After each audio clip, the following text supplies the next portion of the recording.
Sebuah video beredar memperlihatkan proses pembagian bantuan yang berlangsung dramatis di halaman kantor Bupati Aceh Tamiang, Selasa 2 Desember 2025 kemarin. Bantuan berupa paket makanan dan air mineral itu didistribusikan melalui jalur udara menggunakan sebuah helikopter akibat akses darat yang masih terputus dampak banjir. Rekaman tersebut pertama kali diunggah akun Chutfie dan kemudian diunggah ulang oleh akun Instagram @andreli48. Dalam video terlihat helikopter mendarat di pelataran kantor bupati, disambut ratusan warga yang mendekat untuk mendapatkan jatah bantuan. Warga dari berbagai kalangan tampak berlarian, termasuk seorang pria lanjut usia yang berupaya keras mendekati petugas untuk menerima paket makanan. Momen itu menggambarkan bagaimana kebutuhan warga di lokasi terdampak masih sangat mendesak.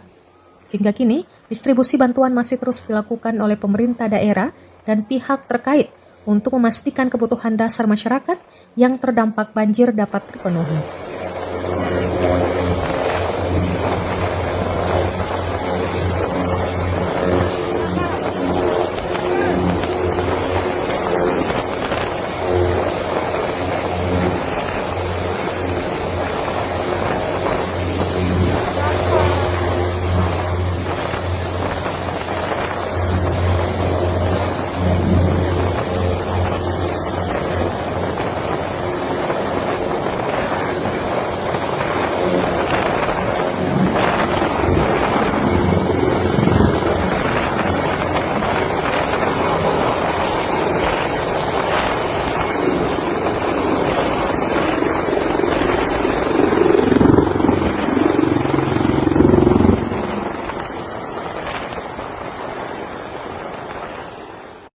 Download Tribun X sekarang, menghadirkan lokal menjadi Indonesia.